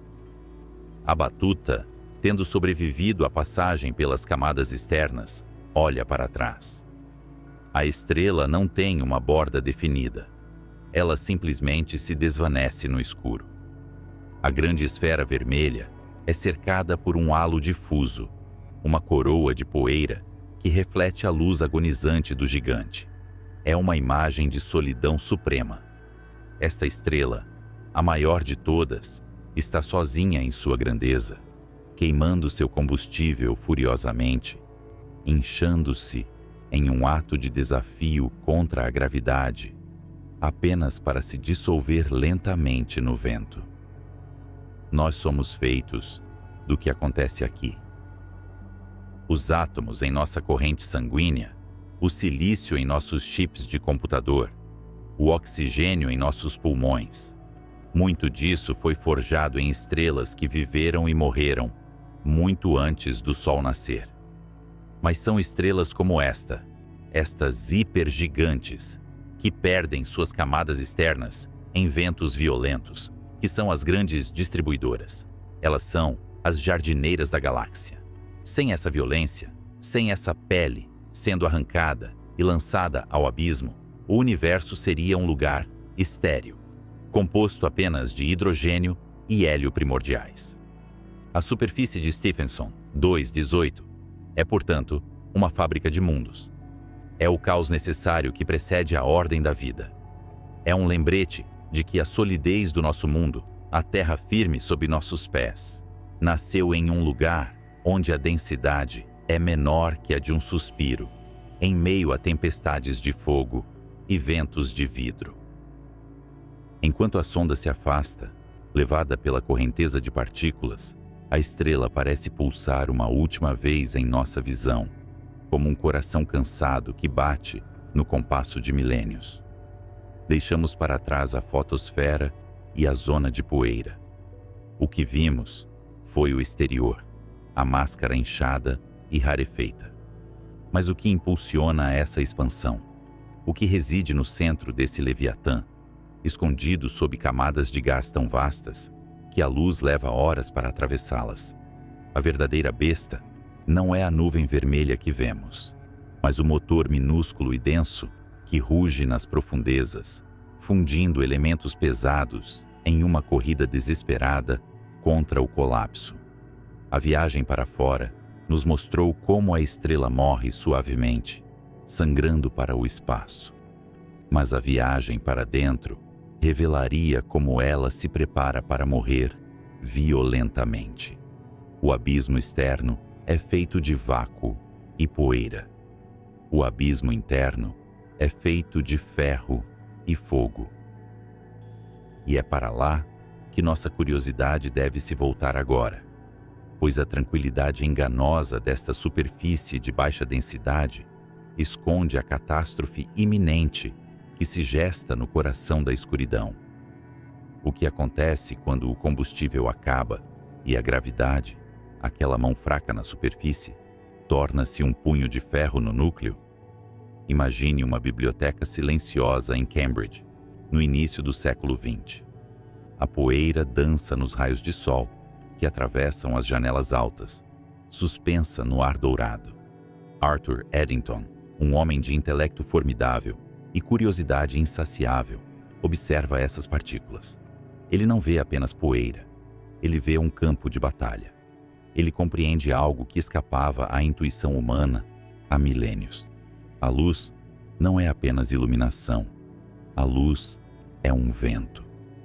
A luz possui força física. Se você acender uma lanterna contra uma parede, ela empurra a parede. A força é imperceptível para nós, criaturas de carne e osso, vivendo na gravidade da Terra. Mas para uma estrela, essa pressão é o árbitro final entre a existência e a aniquilação. Eddington calculou um número, uma fronteira teórica que leva seu nome até hoje. O limite de Eddington. É o teto de vidro da astrofísica, o ponto exato onde a luminosidade de uma estrela se torna tão intensa que a força de sua luz supera a força de sua própria gravidade. Se uma estrela cruza essa linha, ela não deveria mais ser capaz de segurar suas próprias camadas externas. A luz, em sua fúria para escapar do núcleo, deveria soprar a estrela para o esquecimento, desintegrando-a em uma nuvem de gás difuso. É uma lei de trânsito cósmico que dita a velocidade máxima da produção de energia.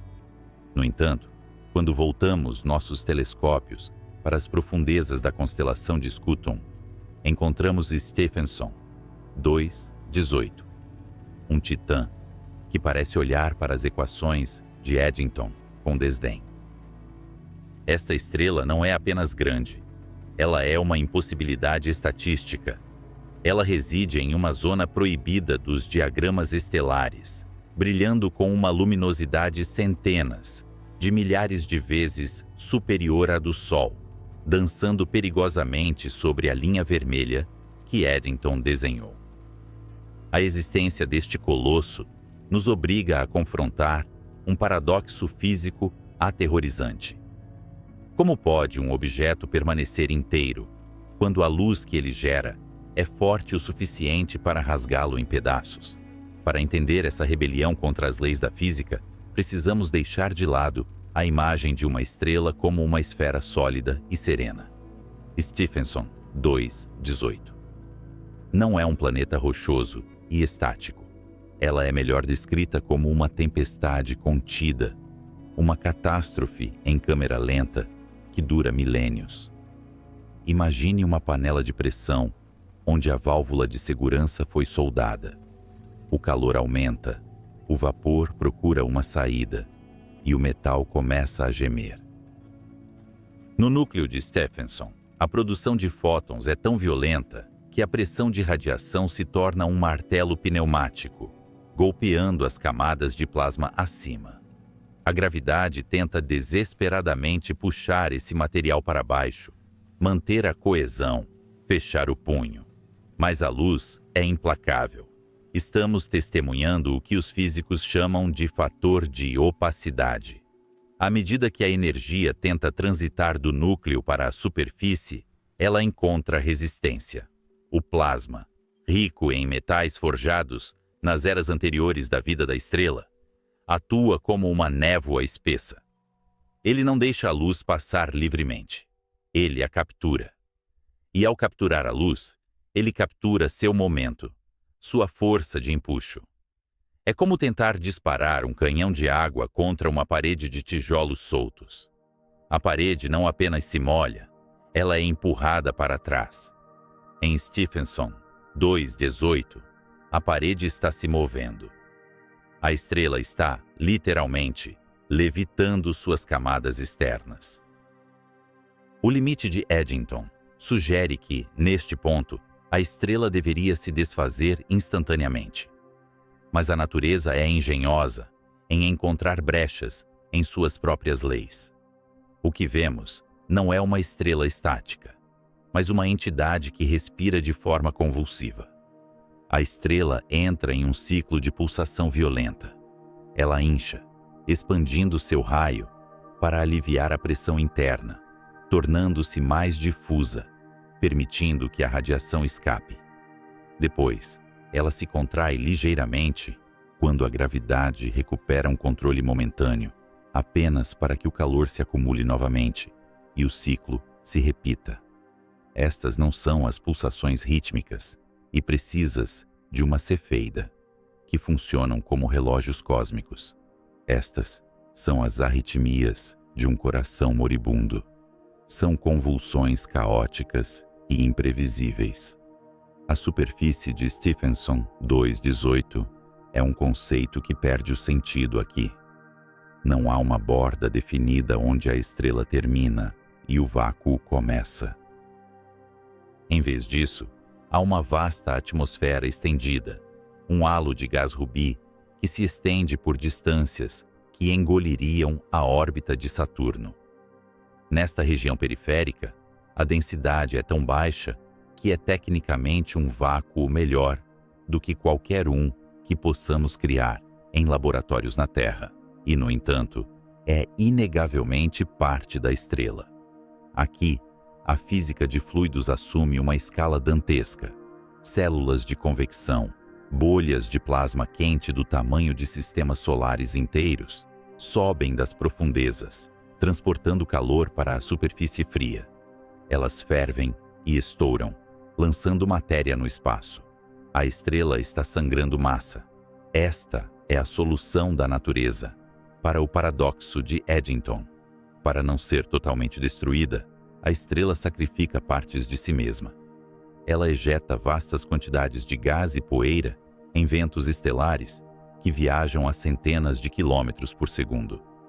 Stephenson 2:18 está se evaporando para sobreviver. Ela lança o excesso de peso ao mar para manter o navio flutuando. A cada ano que passa, ela perde o equivalente a dezenas de terras em massa, cuspindo-as no vazio interestelar. Este material ejetado forma uma mortalha ao redor da estrela, uma nebulosa de sua própria criação. Essa poeira, rica em silicatos e oxigênio, esfria e começa a bloquear a luz visível da própria estrela que a criou, reemitindo a energia como calor infravermelho. É como se a estrela estivesse se escondendo dentro de uma concha de fumaça, uma tentativa final de se proteger da própria fúria luminosa. Mas há um limite para o quanto ela pode trapacear. O limite de Eddington não é apenas uma sugestão, é um aviso. Ao operar acima desse limite, ou muito próximo dele, Stephenson 2:18 torna-se fundamentalmente instável. A estrutura interna torna-se porosa. Instabilidades surgem no fluxo de radiação, criando canais por onde a luz escapa em jatos, como geysers de fótons perfurando a crosta estelar. Os astrônomos teorizam que estrelas desta magnitude podem experimentar episódios eruptivos cataclísmicos, semelhantes aos observados na famosa Eta Carinae, no século XIX. Grandes erupções onde a estrela, incapaz de conter a pressão, simplesmente ejeta sua pele externa inteira em um clarão que rivaliza com uma supernova, mas sem morrer completamente. É uma quase morte, um espasmo de agonia cósmica. Stephenson 2:18 vive neste fio da navalha, pronta para detonar uma dessas erupções a qualquer momento. Ou talvez já o tenha feito. E a luz desse evento ainda está viajando através dos abismos do espaço para nos alcançar. O que torna este cenário ainda mais fascinante é a geometria da turbulência. Modelos computacionais sugerem que, devido a essa luta entre a luz e a gravidade, a estrela pode não ser perfeitamente redonda. Ela pode ser oblata ou irregular, com protuberâncias monstruosas, distorcidas pela rotação e pela pressão desigual. Imagine uma gota de água suspensa em um alto-falante vibrando com graves profundos. Ela se deforma, cria pontas, oscila. Assim é a forma deste gigante. A violação do limite de Eddington por Stephenson 2:18 nos ensina que as regras da astrofísica não são muros de concreto, mas cercas elétricas. Você pode cruzá-las, mas pagará um preço. O preço que esta hipergigante paga é sua longevidade. Uma estrela menor, que obedece respeitosamente ao equilíbrio hidrostático, pode viver por bilhões de anos. Stephenson 2:18, ao desafiar o limite, queima sua vela em ambas as extremidades e no meio. Sua vida é medida não em éons, mas em breves milhões de anos, um piscar de olhos na escala geológica do universo. Ela é uma prisioneira de sua própria grandeza. A mesma massa que lhe dá a majestade de ser a maior estrela conhecida é também o carrasco que assina sua sentença. A gravidade esmaga o núcleo, exigindo mais fusão para suportar o peso. A fusão gera mais luz. A luz empurra contra a gravidade, ameaçando despedaçar a estrela. É um ciclo de feedback vicioso, uma serpente devorando a própria cauda. E, no entanto, é precisamente essa instabilidade que torna a estrela um motor de criação. A massa que ela ejeta em sua luta contra o limite de Eddington não é lixo, é semente. Os ventos estelares carregam carbono, oxigênio, nitrogênio e ferro para o meio interestelar. A fumaça que ela exala se tornará os blocos de construção de futuros planetas, asteroides e, talvez, formas de vida que olharão para o céu e se perguntarão de onde vieram.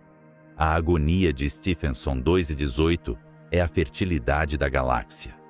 Mas enquanto observamos essa dança titânica entre a pressão da luz e a atração da gravidade, não podemos deixar de sentir a tensão. A estrutura está rangendo. O equilíbrio é precário, mantido apenas pelo derramamento contínuo de matéria. A física quântica, que rege as reações nucleares no centro, e a relatividade geral, que dita a curvatura do espaço-tempo ao redor de sua massa colossal, estão em uma negociação tensa que não pode durar para sempre. A estrela está inchada, vermelha e furiosa. Ela é um balão cheio demais, prestes a estourar. A ruptura da lei de Eddington não é uma vitória permanente da estrela sobre a física. É um prelúdio para o fim. É o som de um motor acelerando além da linha vermelha, antes que os pistões derretam. Enquanto a poeira cósmica se afasta, empurrada pela luz implacável, o núcleo da estrela continua sua marcha inexorável em direção ao ferro. O combustível está acabando. A válvula de segurança falhou. A pressão da luz manteve o monstro vivo e inflado até agora, desafiando as expectativas, mas a luz precisa de combustível. Quando o combustível cessar, a luz se apagará. E quando a luz se apagar, a gravidade, paciente e eterna, vencerá a última batalha. O que acontece quando o teto de vidro finalmente quebra sobre a cabeça do gigante? O que ocorre quando a força que sustenta a maior estrutura do universo desaparece em uma fração de segundo? Imagine um grande salão em Bayreuth, na Alemanha, no final do século XIX. Richard Wagner está regendo a nota final de sua obra-prima, O Crepúsculo dos Deuses. No palco, o Valhalla arde em chamas.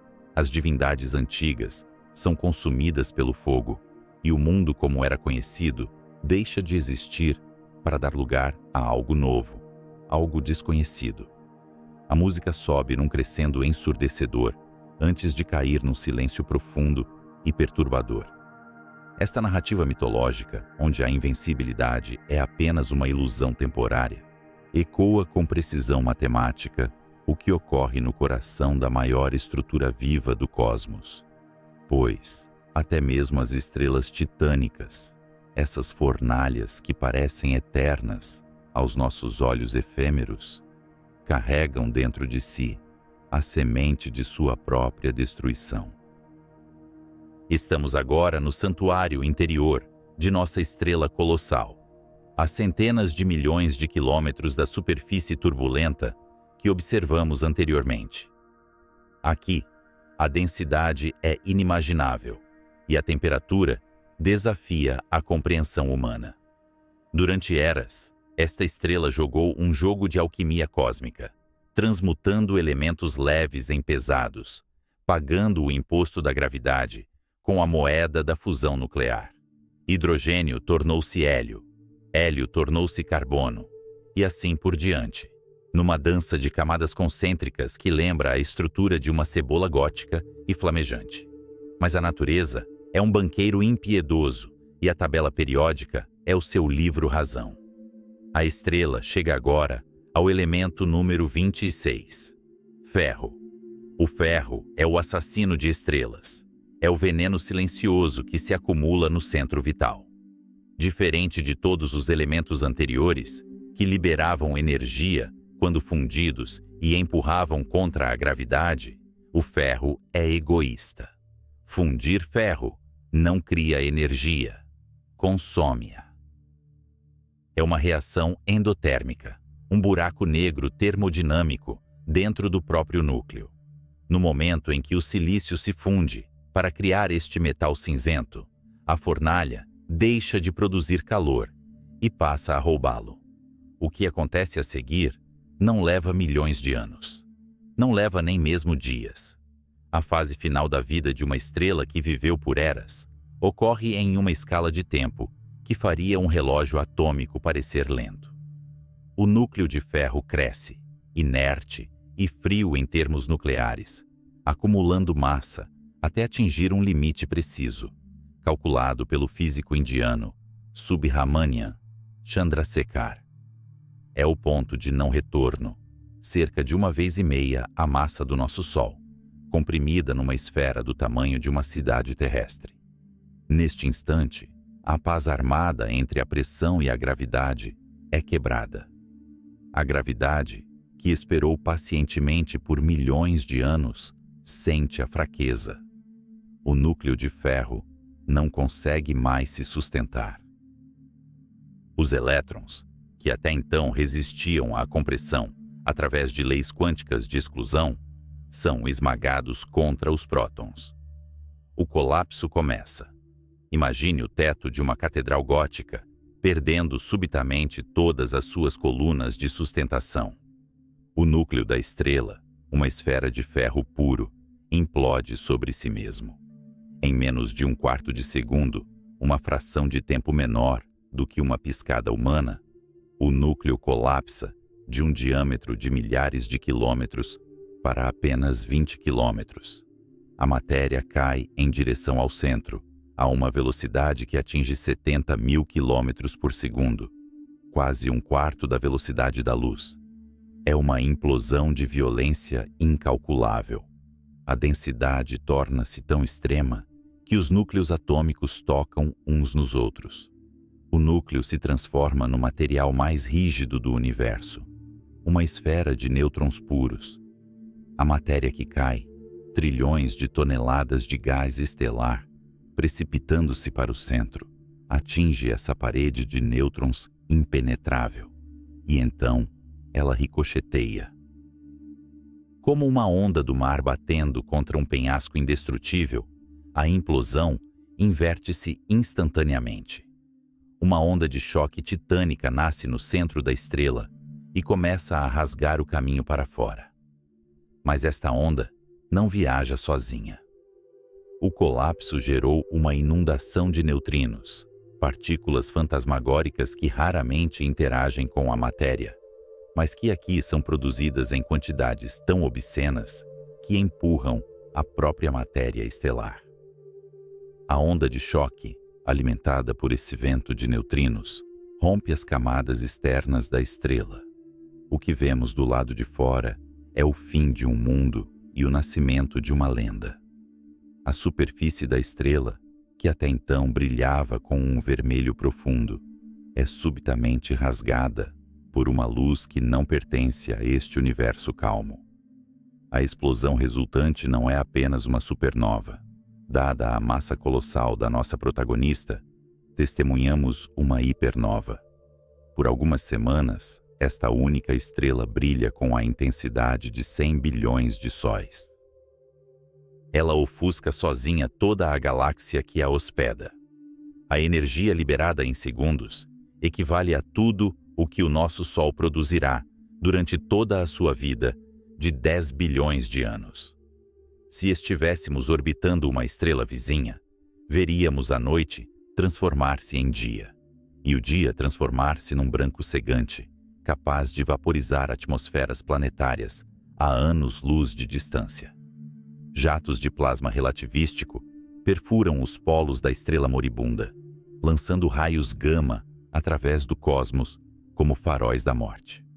Estes são os gritos mais altos do universo, mensagens de destruição que viajam através dos éons até serem detectadas pelos nossos instrumentos como breves clarões de radiação de alta energia. A matéria pesada, o ouro dos anéis de casamento, o urânio das usinas, o cálcio dos nossos ossos, é forjada neste caldeirão infernal e espalhada pelo vácuo, semeando o espaço com os ingredientes para futuras gerações de planetas e vida. Mas quando o brilho finalmente diminui, quando a fúria da hipernova se dissipa e a nuvem de detritos coloridos começa sua lenta expansão de milênios, olhamos para o lugar onde o coração da estrela costumava bater. Não há nada lá. Ou assim parece. O núcleo de nêutrons que causou o ricochete, aquela esfera ultradensa, não conseguiu suportar o próprio peso. A massa remanescente era simplesmente grande demais, ultrapassando o limite de Tolman-Oppenheimer-Volkoff. A resistência dos nêutrons falhou. A gravidade venceu a última batalha, a batalha definitiva. O núcleo continuou a colapsar. Encolheu para além do tamanho de uma cidade, para além do tamanho de uma maçã, para além do tamanho de um átomo. A matéria foi esmagada até perder sua identidade, convergindo para um ponto de densidade infinita e volume zero, uma singularidade. Ao redor deste ponto, a realidade dobrou-se em reverência. O tecido do espaço-tempo, descrito por Einstein como um lençol esticado, foi perfurado. A gravidade tornou-se tão intensa que criou uma prisão da qual nem mesmo a luz, o mensageiro mais rápido do universo, consegue escapar. Uma esfera de escuridão absoluta formou-se, onde antes brilhava a maior das estrelas. Um horizonte de eventos. Nasceu um buraco negro estelar. Não é mais matéria como a conhecemos. É um lugar geográfico no tempo, uma cicatriz eterna no tecido da realidade. A estrela, que viveu como uma rainha, morreu para se tornar um monstro um fantasma gravitacional que assombrará a galáxia muito depois de sua luz ter desaparecido da memória dos astrônomos. Contudo, enquanto observamos este abismo negro girando silenciosamente no vácuo, distorcendo a luz das estrelas de fundo como uma lente cósmica, devemos nos perguntar: será este verdadeiramente o fim? Ou será que, na física extrema dessa singularidade, onde as leis conhecidas se desfazem, a estrela encontrou uma porta para outro lugar? O que acontece com a informação que cai neste poço sem fundo? Será que a morte da maior estrela do universo é paradoxalmente o evento mais criativo desde o Big Bang? Imagine uma catedral em ruínas, vasta o suficiente para engolir sistemas solares inteiros. Não há paredes de pedra, apenas colunas de gás brilhante e vitrais de poeira cósmica multicolorida que se estendem por anos-luz na escuridão. O silêncio aqui é absoluto, mas é um silêncio enganoso. Este é o cemitério de um titã, o local de descanso final de uma estrela que, em sua vida tumultuada, gritou sua fúria contra a noite eterna. Mas nestas ruínas não encontramos o fim. Encontramos um berçário. Nas vastas extensões entre as estrelas, onde o frio desce a apenas alguns graus acima do zero absoluto, nuvens moleculares gigantescas flutuam como ilhas escuras em um oceano de vazio. Se pudéssemos ampliar nossa visão, não através de telescópios, mas através do tempo, veríamos que estas nuvens não são estáticas. Elas são enriquecidas, contaminadas pela violência de seus ancestrais. Quando uma hipergigante como o Stephenson 218 exala seu último suspiro, ela não desaparece simplesmente. Ela se desfaz, lançando suas entranhas enriquecidas de volta ao cosmos. É uma herança escrita em código atômico, um testamento forjado no fogo e assinado com a morte. Considere por um momento a mão que você usa para tocar o mundo.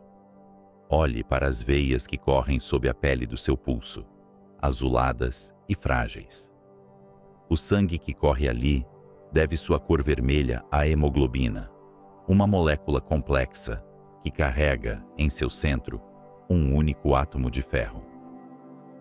Esse átomo de ferro é um viajante do tempo, um sobrevivente de um apocalipse estelar.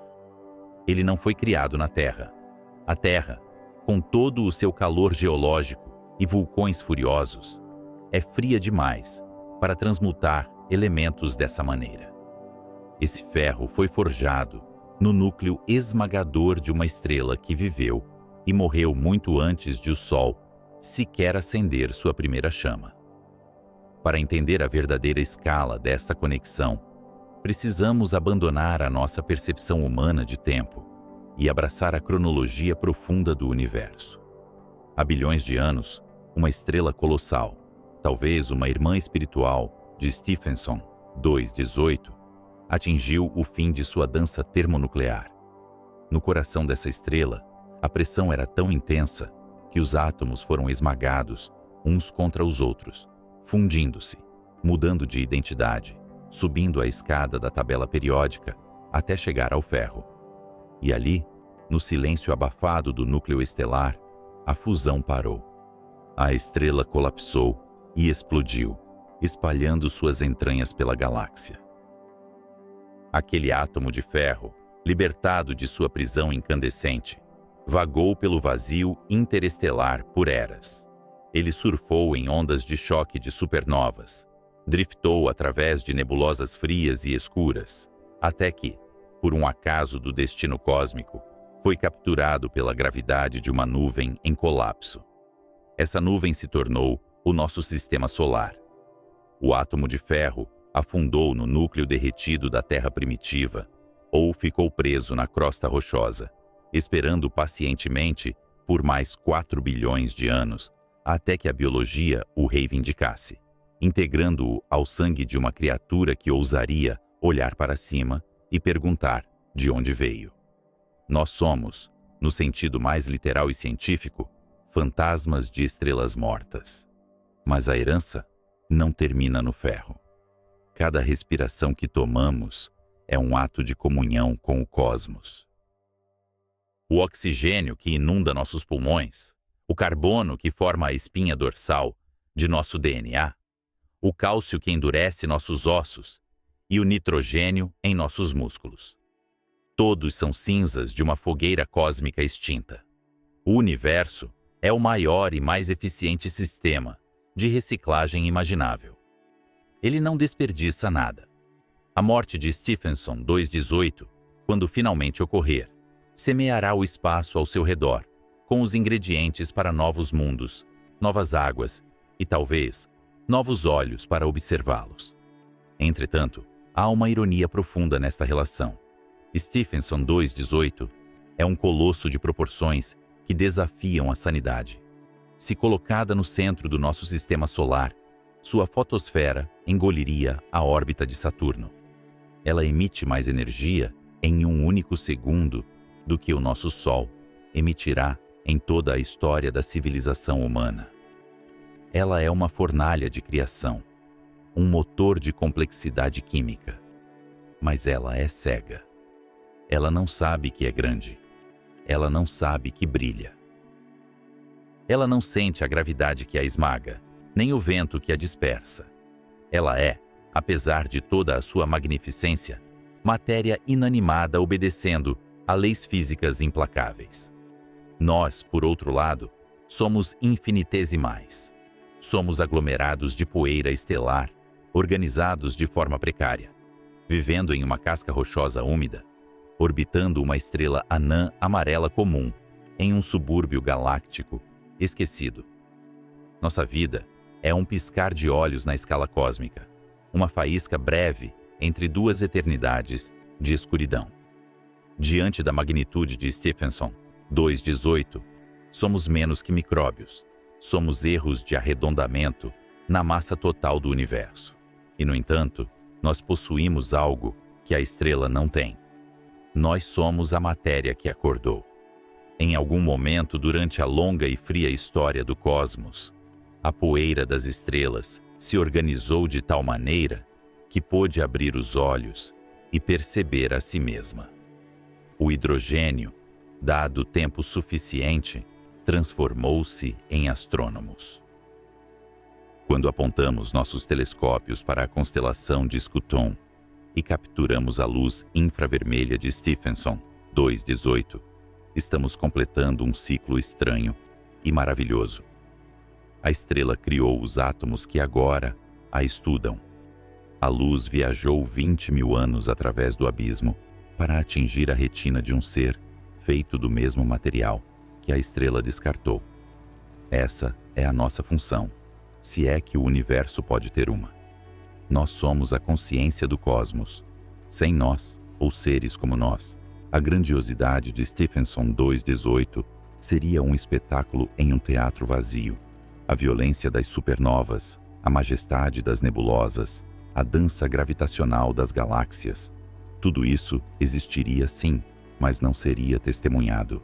Não haveria maravilha, não haveria medo, não haveria a vertigem sublime de compreender a nossa própria pequenez. A filosofia moderna muitas vezes luta com o niilismo que surge da descoberta científica. Quanto mais aprendemos sobre o universo, menor parecemos.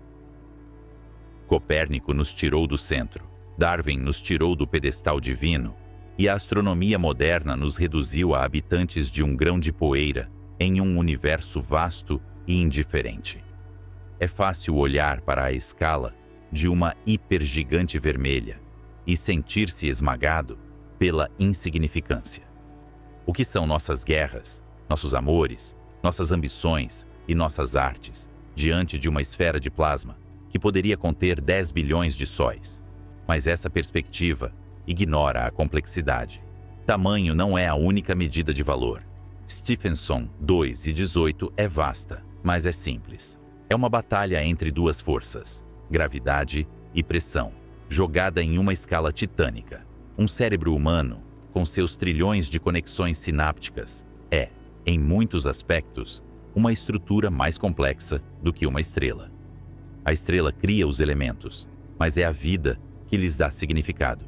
A estrela fornece o palco e o cenário, mas nós somos os atores, o público e os críticos.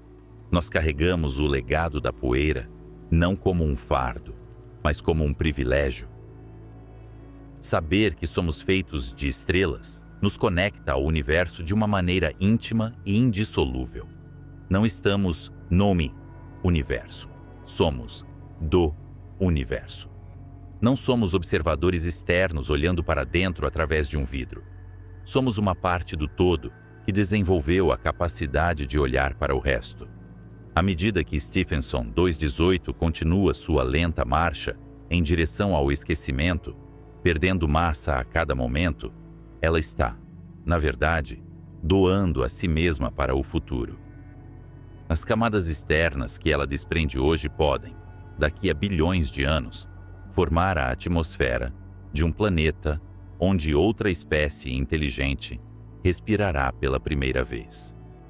Eles olharão para o céu noturno, talvez se perguntando sobre suas origens, sem saber que o ar que respiram foi um presente de um gigante moribundo de uma era esquecida. A imortalidade, então, não é viver para sempre como um indivíduo consciente. A imortalidade é a persistência da matéria e da energia, a dança contínua de transformação. Nossos corpos retornarão à Terra, e a Terra será engolida pelo Sol, e o Sol dispersará seus átomos de volta ao meio interestelar para serem incorporados em novas estrelas e novos mundos. O ciclo é eterno. Somos ondas temporárias em um oceano cósmico, formas momentâneas assumidas por uma substância antiga. Olhar para Stephenson 2:18 é olhar para o nosso passado e para o nosso futuro. É ver a forja onde fomos criados e o destino que aguarda toda a matéria. É um lembrete humilhante de que a nossa existência é improvável, frágil e preciosa. Em um universo dominado pelo vácuo frio e por infernos nucleares, a vida consciente é o fenômeno mais raro e extraordinário de todos. Portanto, quando você olhar para o céu noturno, não veja apenas pontos de luz distantes e frios. Veja a sua árvore genealógica. Veja os ancestrais titânicos que morreram para que você pudesse viver. Sinta o peso do ferro em seu sangue e o oxigênio em sua respiração, como presentes sagrados de um cosmos violento. Stephenson 2:18 reina suprema no aglomerado estelar, um monstro de luz vermelha e poeira, indiferente à nossa curiosidade. Mas enquanto ela queima furiosamente contra o escurecimento inevitável, nós permanecemos aqui, pequenos e frágeis, sustentando o espelho da consciência. Somos a única maneira que o universo encontrou de se maravilhar consigo mesmo. E talvez, apenas talvez, essa capacidade de maravilhar-se seja a maior de todas as grandezas. Se o universo é um vasto mar de escuridão e as estrelas são ilhas de luz, então o que somos nós, senão os únicos navegadores capazes de mapear essas ilhas e dar nomes às estrelas? A jornada através da escala cósmica nos ensinou sobre tamanhos inconcebíveis e energias devastadoras, mas termina com uma revelação silenciosa e interna. O universo é vasto lá fora, mas é igualmente profundo aqui dentro.